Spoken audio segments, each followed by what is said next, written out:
الرحمن الرحیم. موږ کله په یو پروژه کې هر فعالیت شاید د موږ 4-5 سټیپه ولري، هر فعالیت، او فکر وکړئ چې دا فعالیت د موږ 1000 فعالیت دي په هغه کې په دو سکیجوال کې، خو ډېر فعالیتونه یې څه یو شانته دي. که داسې یو مثال وښیو، موږ په یوه پروژه کې دلته یوه شفخانه لرو، د څنګ څه یې دلته یو پوهنتون لرو، او طرف ته یې څنګ څه یې هغه لرو، د مکتب لرو. دا درې څه په یوه پروژه کې شامل دي. درې څه غواړو چې درې څه همزمان ولاړ شي. اوس ګوره، اکسکیویشن دلته هم شته، په هغو ځای کې هم شته، په مکتب کې هم شته. عین فعالیتونه چې دلته دي په هغو ځای کې هم شته دي. خو که چېرته اوس موږ راشو هر فعالیت ته جدا جدا سټیپونه معرفي کړو، دا ډېره وختګیر دی. د دو په خاطر باندې چې موږ بعضې سټیپونه جوړ کړو او مستقیم فعالیت ته اډ کړو چې په هر فعالیت کې وي، دو ته سټیپ ټمپلیټ ویل کېږي. موږ ورځو ټمپلیټونه د خپل سټیپ دپاره جوړو. د دو په خاطر ګورې دلته په دو ځای کې موږ که چېرته اډ ورته ویو، اډ چې وویو باید سټیپ دلته معرفي کړو.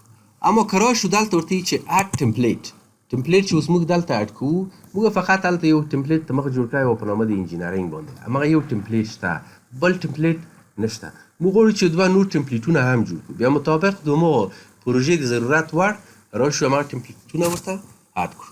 د دو په خاطر باندې چې موږ ټمپلیټ جوړ کړو، راځو انټرپرایز پروجیکټ سټرکچر ته. په دو ځای کې ورته وایي چې اکټیویټي سټیپ ټمپلیټ. اکټیویټي سټیپ ټمپلیټ چې جوړ شو، دلته په دو ځای کې اوس موږ کولی شو چې یو ټمپلیټ بل هم جوړ کړو. راځو دغه قسمت ته. یو ټمپلیټ جوړ شوی دی انجینرۍ په نامه باندې، او دا ټمپلیټ دلته خپل سټیپونه لري، 15-16 سټیپه دي. غواړو چې یو بل ټمپلیټ هم جوړ کړو. دلته ورته وایي چې اډ. دا هم چې اډ کړل، دا ټمپلیټ مثلا په بخش د پروکیورمنټ کې دی، په بخش پروکیورمنټ کې یو هغه جوړو سټیپ ټمپلیټ جوړو. دا هم چې دلته ګورئ ورته په دو قسمت کې دلته 0 ورته لیکل دي، یعنې دو ته تر اوسه پورې سټیپ نه دی معرفي شوی. اوس راځو دو ته سټیپ معرفي کوو، همداسې لیک کوو او دو ته سټیپ معرفي کوو. دلته ورته وایي چې اول سټیپ دی دا شی دی، مثلا هر پریکیورمنټ، هر شی چې تاسې نوم پرېږدئ، هر فعالیت ضرورت مو فعالیت ته دلته راغلو. دلته چې کله راغلو په دو ځای کې دغه قسمت ته راځو، دلته ورته چې اډ څو سټیپه دي، مثلا 4 5 6 10 هر څو سټیپه چې دي دلته تاسو ته معرفي کېږي. او په دو ځای کې سټیپ ویټیج هم شته. دا هم چې کله خلاص شو، د دو ځای نه ستي ورته وایي چې کلوز. اوس موږ کولی شو 10 سټیپه، 20 سټیپه، 40 سټیپه، هر څو سټیپونه چې مورد د ضرورت د یو فعالیت دپاره دي هغه اډ کړو. اوس راځو ورته وایي چې غواړم دغه سټیپ د پریکیورمنټ په دغه فعالیت کې اډ کړم. کله چې دلته اډ کوم، راځم دلته ورته وایم چې اډ فرام ټمپلیټ. اډ فرام ټمپلیټ ته زه پریکیورمنټ ورته نیسم، ورته وایم چې اساین. کله مې چې اساین ورته دو قسمت کې تاسو ولیدل، دا ټول سټیپونه دلته ورته تکمیل ولوېدل. اما سټیپونه ګوره، تر اوسه پورې دغه سټیپونو د ځان دپاره کوم فیصدي کمپلیټ شوی نه دی، کوم کار نه دی اخیستی. نو بنان په پروژه کې هم موږ نشو کولی چې هلته فیصدي د دو وښیو. کله چې 2% ښیي، موږ مخکې په دغه قسمت ته چې راغلو موبایلایزیشن ته، دلته سټیپونه موجود وو، اما په دغو سټیپو کې چې موږ راکم کړل هیڅ تغییر رانغی. په دو خاطر باندې چې په دو سټیپو کې تغییر راشي، موږ تاسې مستقیم پراجکت ته ځو.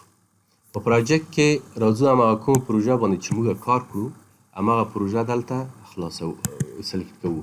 کله هم چې سلیکټ کړل، د هغو نه لاندې په دغه قسمت کې لیکل شوي چې اکټیویټي person complete based on activity steps.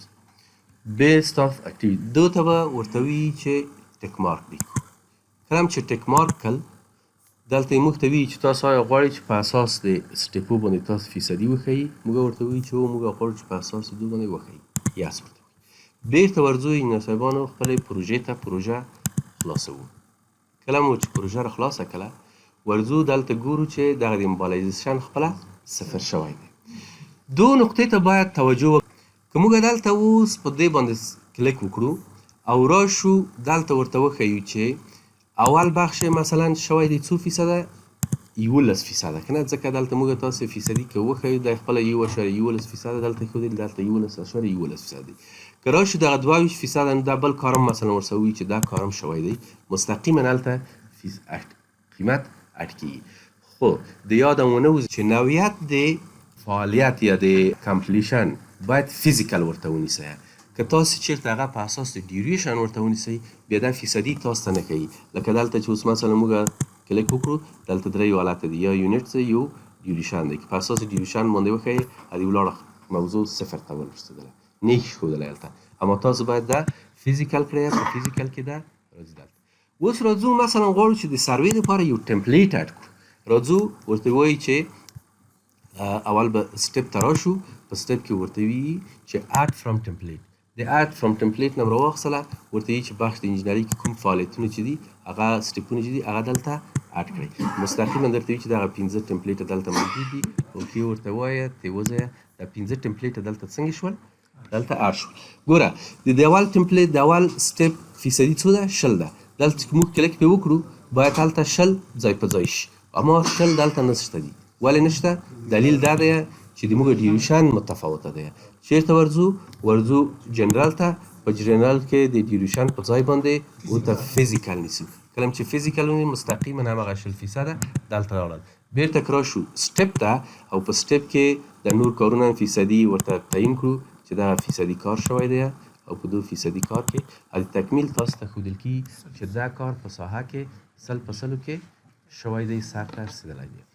دغو فعالیتو دپاره استفاده کیږي چې هغو فعالیتو ته موږ سټپ ورکړی وي او موږ کولی شو چې د خپله پرسنټیج مستقیما د بلې طریقې نه هم ورته اډ کړو چې هغه په راتلونکي درسو کې په هغو موضوعاتو باندې بیا بحث کړو.